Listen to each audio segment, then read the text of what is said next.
لیکن تمنا میون باشو پڑھن پڑھتا کچھ نہیں ہے.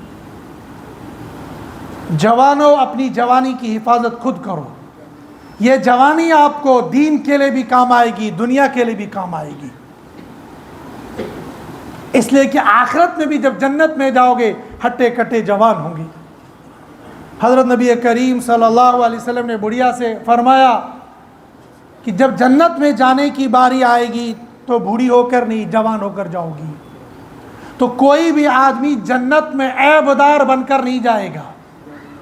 حضرت مفتی صاحب نور اللہ مرقدہ نے فرمایا مجھے افسوس ہے تیرے لیے, تو دنیا کے اندر بھی کانا ہے, اور جب جنت میں جانے کا وقت ہوگا, آخرت ہو گیا, تو آخرت میں بھی کانا ہو جائے گا. کہتے یہ کیسے ہو سکتا ہے, جنت میں تندرست جاؤں گا. نا تم جنت میں بھی کانے جاؤ گے. کہا نہیں یہ نہیں ہو سکتا ہے. کہا بھائی قرآن کا فیصلہ ہے, وَمَنْ كَانَ فِي هَذِهِ أَعْمَى فَهُوَ فِي الْآخِرَةِ أَعْمَى. جو اس دنیا کے اندر کانا ہے وہ آخرت کے اندر بھی کانا ہوگا. کہنے لگے اس کا مطلب یہ نہیں ہے. کہا ہم بھی یہی کہتے ہیں, اس کا مطلب یہ نہیں ہے کہ دنیاوی اعتبار سے آنکھ سے بندہ معذور, اور آخرت میں بھی اعمیٰ کہتے ہیں آنکھ سے معذور انسان کو, جس کو سرے سے دکھائی نہ دیتا ہو, یا کم دکھائی دیتا ہو, یا بہنگا ہو, اس کو کہیں گے اعمیٰ. تو قرآن نے کہا وَمَنْ كَانَ فِي هَذِهِ أَعْمَى, جو آدمی اس دنیا کے اندر اعمیٰ ہے, نابینا ہے, فَهُوَ فِي الْآخِرَةِ أَعْمَى, تو وہ آخرت کے اندر بھی اعمیٰ نابینا ہوگا. کہنے کہ اس کا مطلب یہ نہیں, کہ ہم بھی یہ کہتے اس کا مطلب یہ نہیں ہے. قرآن سمجھنا ظاہری الفاظ سے ممکن نہیں ہے, سمجھنے کے لیے استاد چاہیے گا. اس لیے قرآن حدیث کو پلمبروں سے مت سیکھو, قرآن حدیث کو مستری سے نہ سیکھو, قرآن حدیث کو اہل علم سے سیکھو. اور یہ شروع میں قرآن نے بتا دیا کہ حضرت نبی کریم صلی اللہ علیہ وسلم کی کولی بھر کر یہ بتا دیا کہ دین سیکھا جائے گا سینہ بسینہ, نہ کہ سفینہ بسفینہ.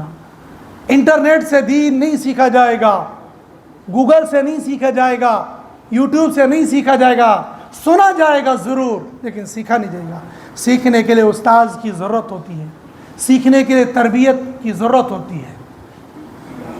اسی طریقے سے اسی ابتدائی وحی میں یہ بھی بتا دیا کہ تم لوگوں کی کامیابی کا راز جب تک نہ حضرت نبی کریم صلی اللہ علیہ وسلم کے ظاہر اور باطن کو سینے سے لگاؤ گے تب تک کامیاب نہیں ہو جاؤ گے.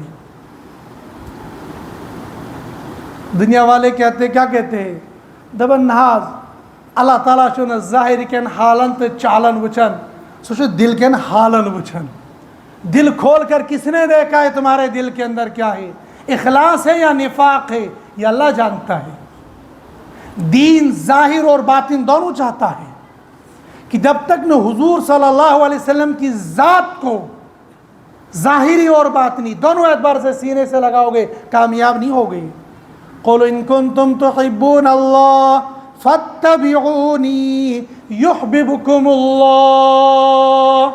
آپ ان سے کہہ دو ان کنتم تحبون اللہ, اگر تم اللہ سے محبت کا دعویٰ کرتے ہو, فاتبعونی, تو میری اتباع کرو, یحببکم اللہ, پھر نتیجہ نکلے گا اللہ تم کو محبوب رکھیں گے. اور اگر نبی کی ذات کو چھوڑ دیا اور نبی کی ذات کو بائی پاس کر کے تم نے دین پر چلنا شروع کیا, واللہ ہرگز کامیاب نہیں ہوں گے.